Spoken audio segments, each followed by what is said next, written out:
এই অনুষ্ঠানে উপস্থিত আমার সামনে উপস্থিত সনাতনী ধর্মের ভাই বোনেরা, আমার আন্তরিক শুভেচ্ছা। আজকে আমাদের মানে যে বক্তব্য পাঁচটা একটি সবসময় আমি যদিও রাজনীতি করি, তবে বক্তব্য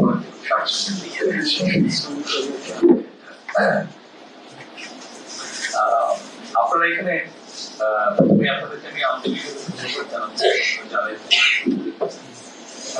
আপনাদের সমর্থন এবং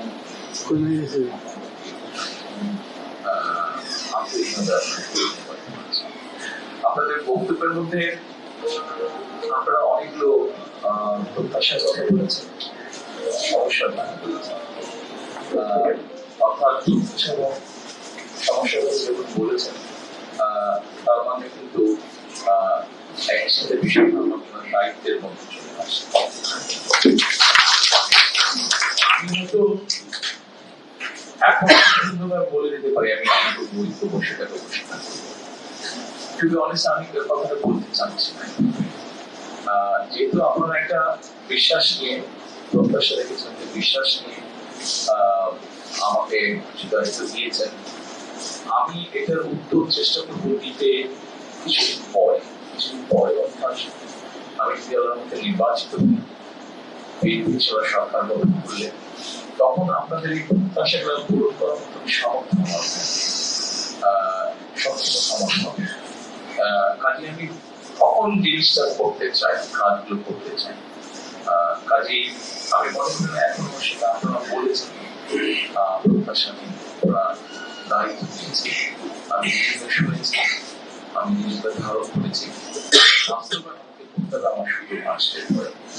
এখানে একটা জিনিস আমি একটু উল্লেখ করতে চাই, দেখুন ৭১ সালে যখন আমরা যুদ্ধ চলছিলাম তখন কিন্তু আমরা কেউ দেখিনি কে মুসলমান বা কে সনাতনী ধর্মী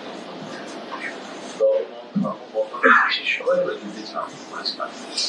৯০ বড় আন্দোলনেও কিন্তু ব্যাপারটা এরকমই হয়েছিল, ধর্ম নির্বিশেষে ধর্মপূর্ণ নির্বিশেষে আমরা ঝাঁপিয়ে পড়েছিলাম। এমনকি বিগত যে গণ-অভ্যুত্থান, সেই গণ-অভ্যুত্থানেও আমরা তো ধর্ম দেখি, আমরা শুধু কিছু মানুষ।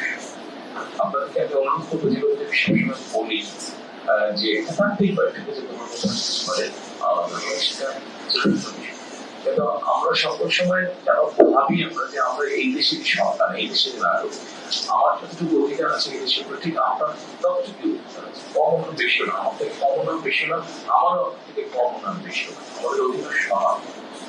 কাজেই প্রত্যেকে আমরা বাংলাদেশি এবং প্রত্যেকে এই দেশের নাগরিক। নাগরিক হিসাবে আমাদের প্রত্যেকের প্রতি প্রত্যেকের সাথে দায়িত্ব আছে, ঠিক একইভাবে আমাদের প্রত্যেকেই রাষ্ট্রপতি এবং রাষ্ট্রের আমাদের প্রত্যেকের প্রতি দায়িত্ব আছে। আজকে আমি একটা প্রার্থী হিসাবে আপনাদের সামনে কথা বলছি, প্রার্থী হিসাবে আপনারা যদি প্রত্যেকে প্রার্থী হিসাবে আজকে শুধু আপনাদের কাছে আমি ভোট চাইব, আপনাদের দোয়া চাইব, সহযোগিতা চাইব, সমর্থন চাইব। আমার সুযোগ হলে পরে কতটুকু করতে পারবো এটা বলতে পারি না, তবে একটা কথা একটু আপনি আমাদের সেই বক্তব্য বলেছেন। দেখুন, কিছুদিন আগে আমার মা মারা গিয়েছেন, আপনারা দেখেছেন মানুষ ওনাকে কিভাবে সম্মান দিয়ে বিদায় করেছেন। এর অনেকেই আছে যারা হয়তো দেখেছেন আমরা যখন মারা গিয়েছেন দেশের মানুষ কিভাবে সম্মান দিয়েছেন। আমি ওনাদেরই সন্তান, কাজেই স্বাভাবিকভাবে একটা মানুষের জীবনে যখন এরকম বড় করে তখন স্বাভাবিকভাবে তার উপরে যখন দায়িত্ব শেষ করে একটা গুরুত্বপূর্ণ থাকবে, তখন তার সামনে কিন্তু পথ একটাই ধরুন, অর্থাৎ যেই সম্মান তার বাবা এবং মা উভয়ই দিয়েছে, সেই সম্মানটা যদি কোনোভাবে নষ্ট না হয় সেটাকে পরিপূর্ণ মর্যাদা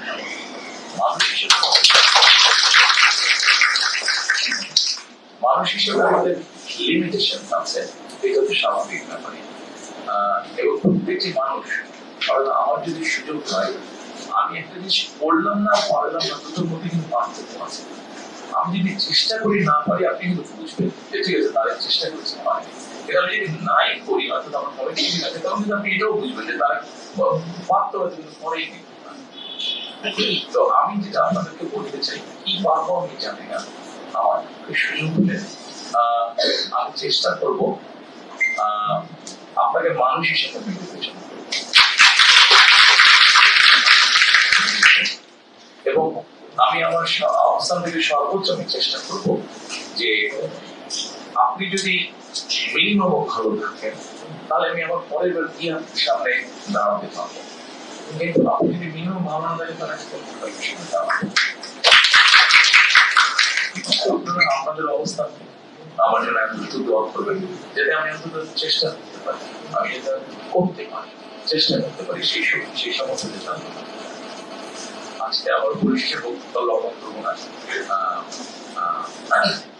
আবারও আপনাদের কাছে আপনাদের সমর্থন, আপনাদের দোয়া, আপনাদের সহযোগিতা আসুন আমরা সকলে মিলে চেষ্টা করি আমাদের এই বাংলাদেশকে একটু বেটার করার জন্য। আমরা অনেক কিছু করতে চাইছিলাম, আমরা অল্প একটু বেটার করার জন্য, যেখানে আমরা সকলে মিলে নিরাপদ অবস্থানে আমাদের কাছে প্রায়োরিটি হচ্ছে, আজকে আমরা বলেছি আমাদের ম্যানিফেস্টো বলেছি যে আমাদের কাছে অন্যতম একটা প্রধান প্রায়োরিটি হচ্ছে মানুষের নিরাপত্তা, সেটা ধর্ম কোনো নির্বিশেষে সমান। আপনি যদি নিরাপদ চলতে পারেন, আপনি যদি নিরাপদে আপনার ব্যবসা করতে চান, আপনি যদি নিরাপদে আপনার পরিবারকে এই পরিস্থিতিতে আপনার সুযোগ এই পরিস্থিতি আজকে আমাদের আশেপাশে অনেকগুলো ঘটনা, আমি সেই এক্সপ্লেনেশনে গেলাম না, আপনাদের অনেক কিছু আপনারা বুঝতে পারেন।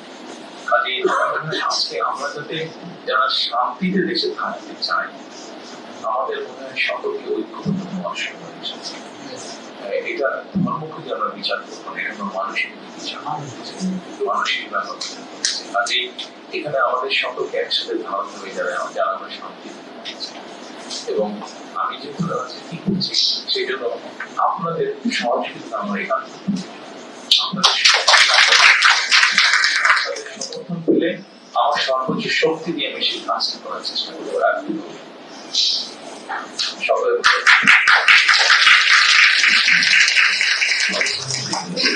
আপনারা আমার কাছে বলেছেন সব